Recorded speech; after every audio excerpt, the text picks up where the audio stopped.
The Cincinnati Reds are getting ready for a big weekend series against the Pittsburgh Pirates, and quite frankly, it's time for the lineup to turn around because it's been unsustainably bad, and I see the signs pointing forward.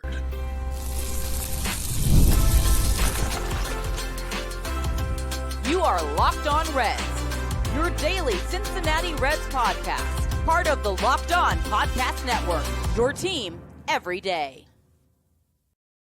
Welcome into the Locked On Reds podcast. My name is Jeff Carr, and I am a lifelong Cincinnati Reds fan. I am so glad that you're alongside me here today. This is now my 7th season hosting this podcast, whether solo or co-hosted with Steve Offenbaker. He's not with me today. He'll be back on Monday, but I'm so glad that you're alongside me here, Locked On Reds.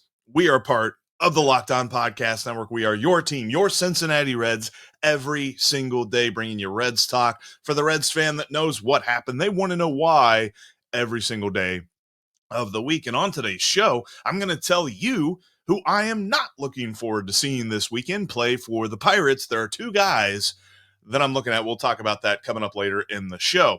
We'll discuss the importance of Andrew Abbott's return this weekend and look at who will return next from the IL here in just a few minutes. But I want to begin with why things are getting ready to turn around for this Reds lineup. Baseball is a game of trends. The season is a marathon. It's a long haul, not a sprint. I'm trying to think of all of the different cliches I can get out of here at the beginning of the show. Anyway, there's so much about baseball that it's not just one game. It's not just one at bat. It's not just one week. And as much as the Reds have really struggled out of the gate at the plate in the first 13 games, I think that there are plenty of signs that a turnaround is coming because they're putting up numbers that are unsustainable. This is a term we like to use throughout the season for multiple different reasons. There will be somebody who is going through a stretch of games where maybe they're hitting 400 or something. It's unsustainable. The last guy to hit 400 was Ted Williams for a reason. It's been a really, really long time since anybody's come that close. So there's a point where you look at a player's production and you say it's too good. And that's not to be like pessimistic and say, oh, everything ends eventually, like getting all Eeyore about it. But it's just how baseball goes. Baseball's a lot of numbers and statistics put together with a lot of heart, grit, and soul when it comes to the players and when it comes to the production and the effort that they put into getting that production. Yes, but it's the marriage of certain statistical things too. We always say water will find its level. The Reds are currently collectively hitting 206. And while that's bad, and while there are many reasons as to why, and there's no way to sugarcoat just how bad this Reds lineup has been, that is not sustainable. They don't have that bad of a team. The talent on this ball club is definitely tied up into a lot of potential with certain players. I will grant you that. But eventually potential becomes reality. And while the last couple of years, Steve and I have really focused on, man, what happens if things go right? What happens if guys do get better like we expect? And we haven't necessarily done too much analysis on what if everybody doesn't get better. That's what it's felt like right now. And as much as baseball is a game of trends, baseball is a collective sport. There's something about a baseball team that when one guy starts going wrong, then you get two guys, then you get three guys. And then it seems like the whole team is pressing to try and get something going. You just need that one spark. You just need that one dude to turn around, and then everybody else is going to start seeing their season turn around. I'm looking at 4 specific guys who are healthy and one other number on a guy, on Matt McClain, who's on the injured list and should hopefully be back next week. We'll talk about that here in a few minutes. But the Reds have this number, and we talk about this from time to time. Batting average on balls in play, BABIP. There's a reason that this number exists. It is not just so that hardened optimists like myself can constantly quote it and beat people over the head with it and say, but BABIP, because the BABIP things are going to get better. There's a reason for it. The Reds currently, as a team, have a .252 batting average on balls in play. That means that whenever they hit the ball, when they make contact and the ball is in fair territory, their batting average on that play is .252. This takes out strikeouts, walks, and all the other things. Home runs do not count in this either. I actually saw a funny stat on the Pirates. Nick Gonzalez has one hit this year. It's a home run, which means his BABIP is 0. So the point of this being, if you put a ball in play, what is your average on it? How much does it find a glove as opposed to grass? And the Reds are not very unlucky, but they're kind of unlucky at this because the league average last season was .292. They're 40 points lower than the BABIP from last season. Right now, it's like .281 for this season, but it's fluctuated because of a small sample size. I look at a course of a season, what should a team or a player, what should they expect for a ball that they put in play? It's .292. So if you're above that, you're lucky. That's Elly De La Cruz. Elly De La Cruz will always live above that because of his speed. But if you're below that, that means that there's probably going to be a turnaround coming. So collectively, I'm looking at a little bit of a turnaround here for the Reds. But even more so, the biggest complaint that we've had so far is that it seems like once you get past Elly in the lineup, man, there seems to be a lot of easy outs right now. 4 through 9 just seem to be, boy, I hope they get on base, right? And that's another thing that's really unsustainable. The Reds are getting on base 26% of the time. That would literally be like the worst mark ever, I'm pretty sure, in the live ball era. You can go back to like early 1900s, 1800s, where there were some really bad teams back then. But 26%, that's going to come up. The on-base percentage typically for the last decade for the league has been around 310, 315. So the Reds are like 50 points below a typical on-base percentage there. But I digress. We're talking more so about the BABIP. Because there's 4 guys, 5 if you count McClain, that are just absolutely getting hosed with this BABIP. And the first guy is Spencer Steer, where I talked about that .292 is the league average, batting average on balls in play. Spencer Steer has a .160 batting average on balls in play.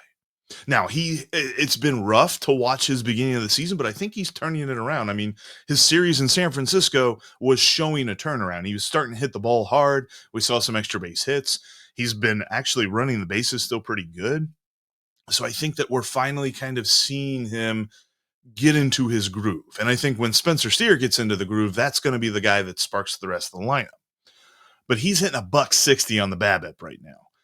CES, a .176 on the BABIP.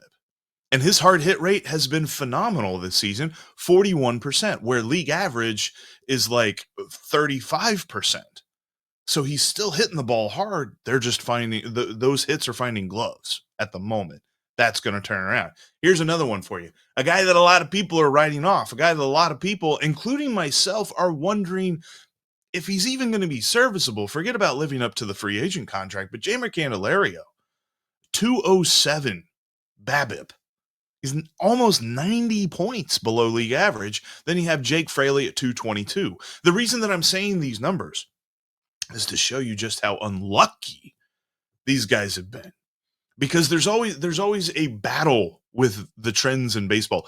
Is a guy bad or is he unlucky? And there's a lot of guys in this lineup that are unlucky because consider this. I mentioned the hard hit rate for CES. Both Jake Fraley and Spencer Steer have this unsustainable pop-up, right? So weak pop flies that find gloves easily. Fraley is at 18.5%, where his career pop-up rate is 8%, 10% lower. And then Spencer Steer's at 19.2. His career rate's at 10%. Those things are going to turn around. That's what the numbers say. They will find their level. Those will turn around. This isn't hey, I'm hoping for this. This is the numbers saying this. This lineup is about to turn around. There's some crazy OPS plus numbers with Jeimer Candelario. Jeimer Candelario has an OPS plus of 5. League average is 100. So that means he's 95% below league average. Look, he's not been great, but he ain't been that bad. He's going to figure it out here. Spencer Steer at 36. That's coming up. I already see that raising up and probably even getting better this weekend. CES at 44. Jake Fraley at 27. These OPS plus numbers will not continue. They will turn around. And I'm not saying that because I'm just this overly optimistic person that never sees bad in life. I kind of, I see some annoying trends with the Reds. We'll talk about that next week. But I wanted to look at this and say, look, with the Pirates coming into town, and we'll talk about the pitching matchups here in a bit, the Reds have an opportunity to get right just based on the pitching matchups. But when you also consider these trends, these statistical trends for the lineup, they're going to get right soon.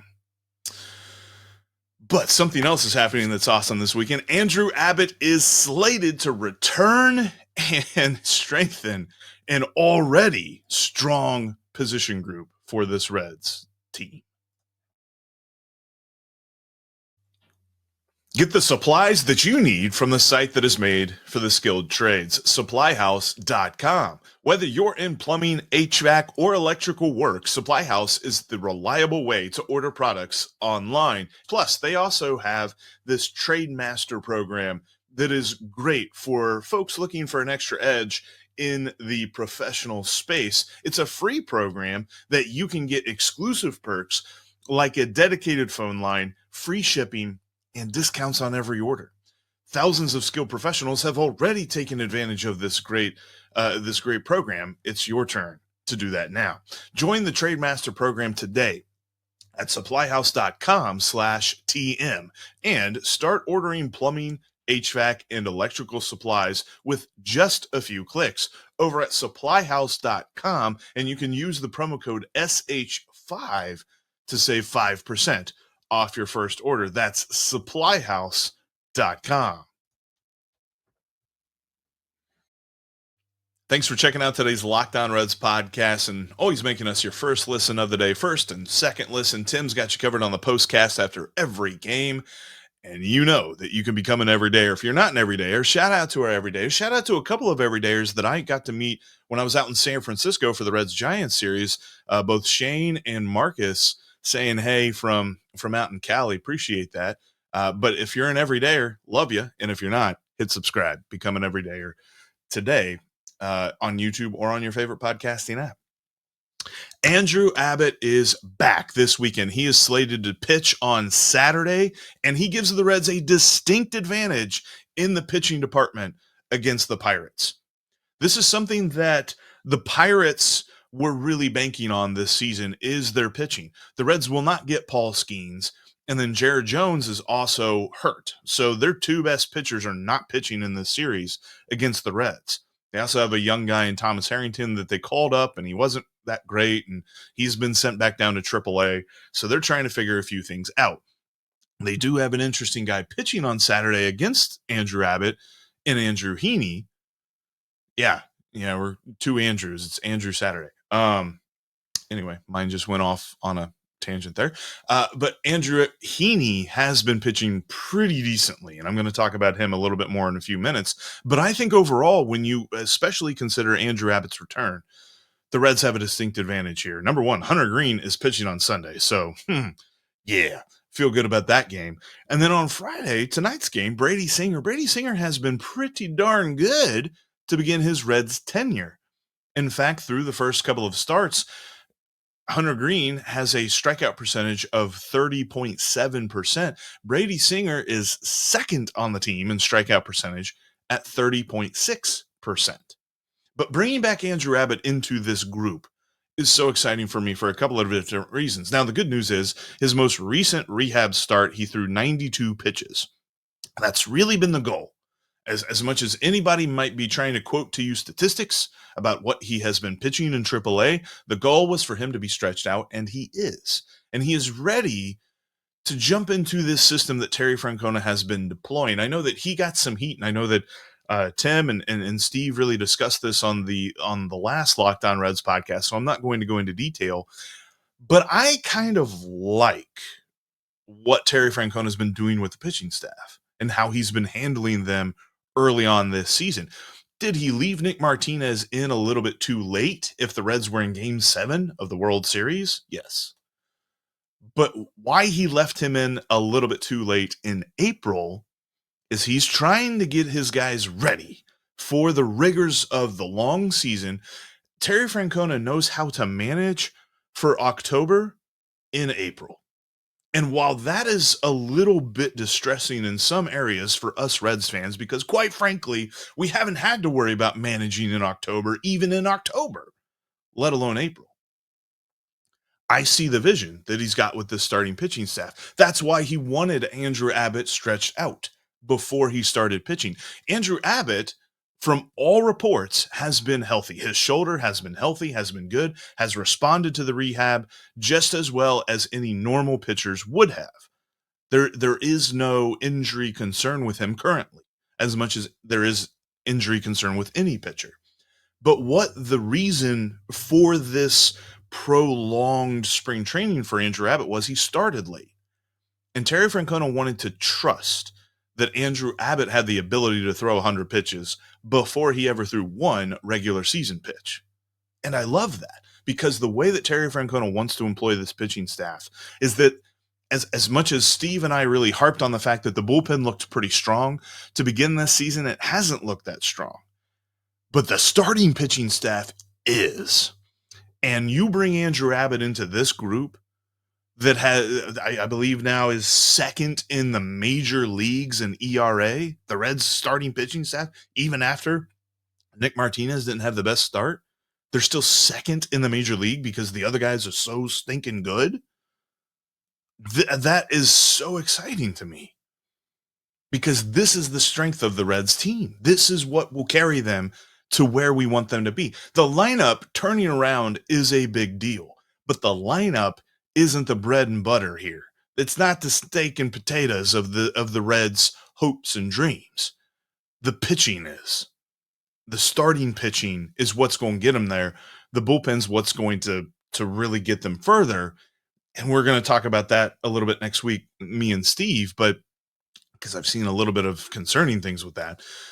But when it comes to the starting staff, man, this is amazing. And I'm so glad to see that Andrew Abbott is back. And this is a distinct pitching advantage when you look at these 3 games. And it's important, too. Consider this in the David Bell era. When David Bell began in 2019 all the way through last season, he had a losing record against the Pirates. 44-49 against the Pirates during his tenure here in Cincinnati. And last season, he had a losing record. The season before that, he had a losing record against the Pirates. It's time to turn things around, because right now the Reds and the Pirates have the same record. And if you can get up on them, you can start to climb that divisional ladder, because you can't win the division in April, but you can certainly lose it. There we go. Another cliche I forgot to say at the beginning of the show.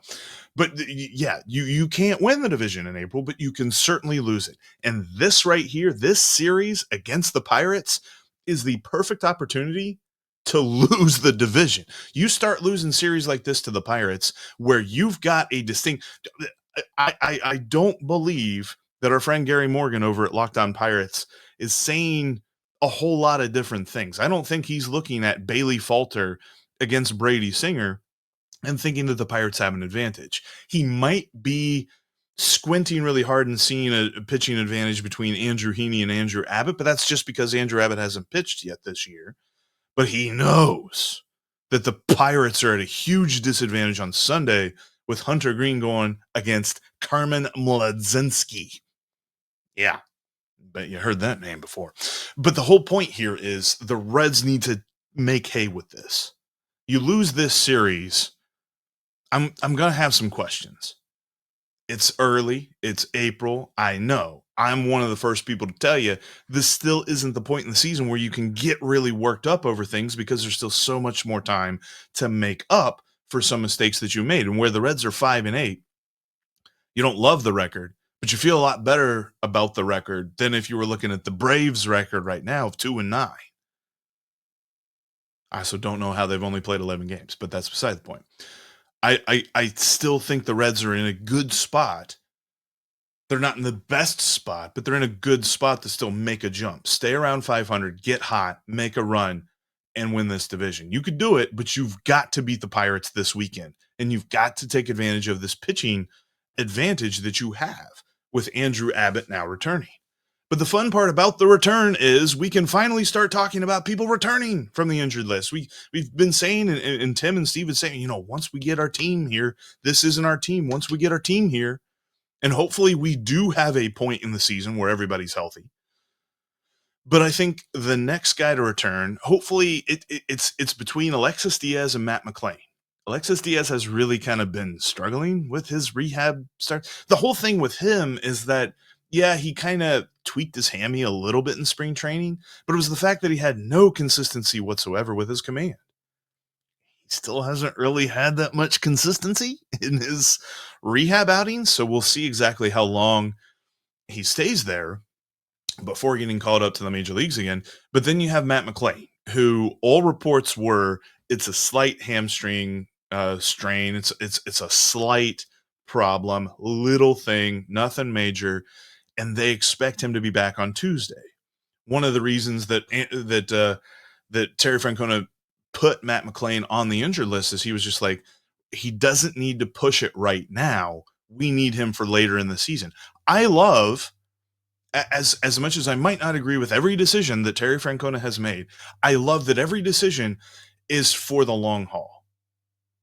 Terry Francona is 3 or 4 steps ahead of where us as Reds fans are understanding what the Reds are doing right now. And I love that. And getting guys back like Andrew Abbott are huge for now and for later. But Bryan Reynolds may have started the season rough for the Pirates, but I'm still worried about what he may do in this series.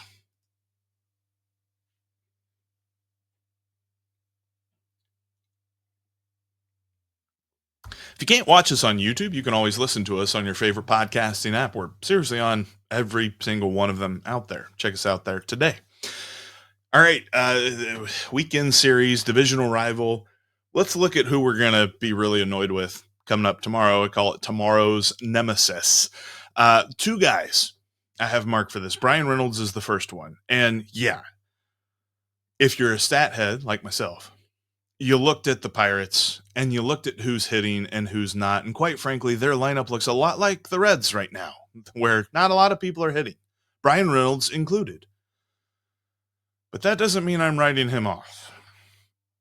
In fact, I put him in the same category as Christian Yelich. I put him in the same category of, just recent Reds killers that you really can't take your eyes off of, right? You got to keep one eye on Bryan Reynolds at all times, whether it's with the glove or with the bat. And with the bat in his career, he's played 81 games. By the way, side note on Bryan Reynolds, feels like he should be about 40 right now. I feel like he's been playing for the Pirates for like 20 years, but that's not the case. Anyway, he's 30. And I'm one to talk about age. But anyway, in 81 career games against the Reds, Bryan Reynolds has a .516 slugging percentage. That's real good. He hits the ball real far against Reds pitching in all scenarios. Now, I would say that during his tenure, he has not seen a Reds pitching staff as good as what the Reds have this year. And hopefully the Reds can limit the damage that Bryan Reynolds can do. But there's never been a series that the Reds have played the Pirates and I've been like, where's Bryan Reynolds at? He's not doing anything. He always does something. He is the easiest Pirates pick for a nemesis. You would think O'Neal Cruz, but it's Bryan Reynolds. I firmly believe that as long as Bryan Reynolds is in a Pirates uniform and facing the Reds, he will always be a problem. And so he's a guy that I've got earmarked for this weekend series. The other guy that I've got earmarked is Andrew Heaney. Andrew Heaney is a left-handed pitcher, which right there, that's going to be problems. But he's going to be pitching on Saturday for the Pirates. He was kind of like a late off-season signing for them where it was just like, yeah, they slid that one in under the radar. A solid signing. Pitched for the Dodgers last year. had an up and down season. He's never been a guy that's been an amazing starting pitcher, but he's had an amazing start to his season this year. His ERA is currently sitting below 2 at like a $1.50. Sorry, I was just pulling it up. Should have had it pulled up already. But yeah, this season so far, we're looking pretty good. 1.5 ERA. He's had 2 starts and he's pitched 6 innings in both starts. So you're going to get solid pitching from him. Hopefully the Reds can get some fly balls. Hopefully they can really extend some at bats. That's still been a thing. Even in San Francisco, they weren't doing a ton of, long at bats where they're battling and forcing guys to throw a lot of pitches. They just happen to be a little bit opportunistic with the few opportunities that they got. And then the pitching shut everything down in San Francisco. And then the third game happened, and that sucked. But overall, not been a lot of great hitting. They need to turn that around against this Pirates pitching staff. Andrew Heaney might be the most difficult one to do that against because he's pitching left-handed. The Reds lineup against lefties is weaker than it is against righties. Just is.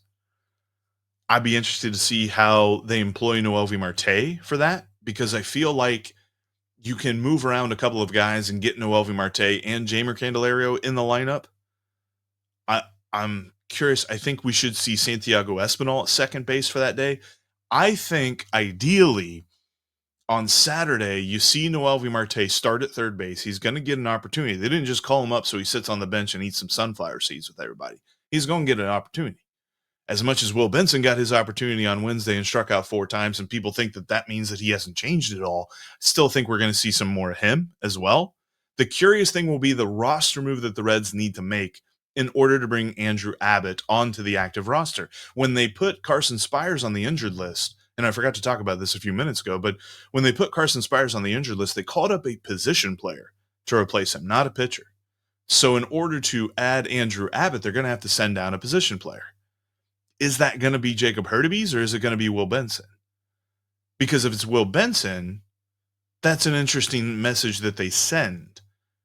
That, okay, you earned your call-up, but you lost it after 1 game. Unless that was always the plan. But I'm curious to see what they do in that instance. But what the right-handed lineup will look like on Saturday, the Reds will be able to load up their lineup with righties.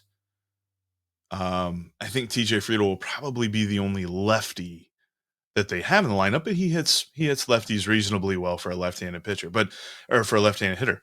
But I think the Reds should win this series. Looking at even with Brian Reynolds and even with Andrew Heaney starting on Tuesday, okay, let's say the Pirates win Saturday's game. Or I think I just said Andrew Heaney pitching on Tuesday. Andrew Heaney pitching on Saturday. I think the Reds... The expectation, this is not I hope they can win 2 out of 3. The expectation is to win 2 out of 3 here. The Reds lineup, it's time for a renaissance. It's time for an awakening. The Reds pitching staff, they have an advantage. The Pirates are also in an interesting thing, just in case you haven't been paying attention to the Buccos, which, why would you? But I have, because I'm weird. Their bullpen is just in as bad a spot, or just in a questionable spot as the Reds, where preseason, the Pirates are feeling kind of good about their bullpen. Not so much right now. Their closer, David Bednar, is exactly where Alexis Diaz is, as in not in the major leagues, because he can't find the strike zone. And so their bullpen's in a state of flux, and they've moved some people around. Colin Holderman pitching out of position and things like that. So how do the Reds take advantage of that? That's going to be the point in this series. I think that the Reds should outpitch the Pirates, but that's all dependent on if this lineup can get right.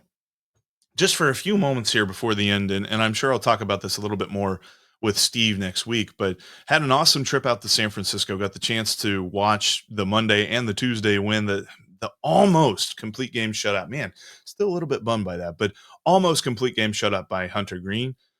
That was a great experience. And comparing Great American Ballpark to Oracle Park is a really beautiful ballpark and a really great place to watch a game. I'll say this, I think that overall the stadiums are pretty comparable.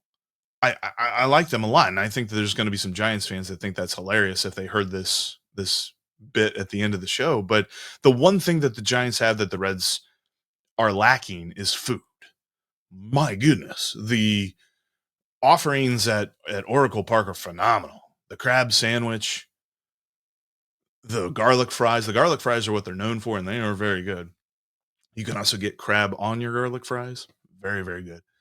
They had this one stand called Lumpia, which was Filipino egg rolls with it was like chicken in them. Oh, they were so good.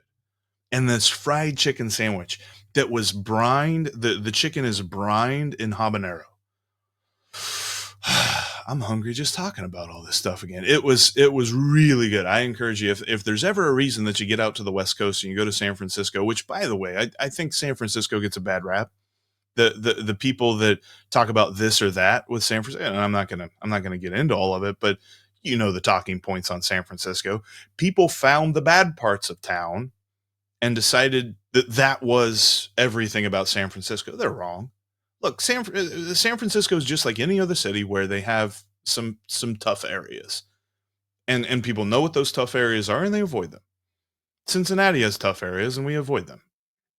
There are great parts to every city, and I found the great parts of San Francisco. Very much enjoyed my time out west, but just had to get that in there because I think, especially with the Pirates coming into town, the Pirates are another team that there's a lot of people that argue they've got the best stadium in the majors. I've been there as well. Very nice stadium.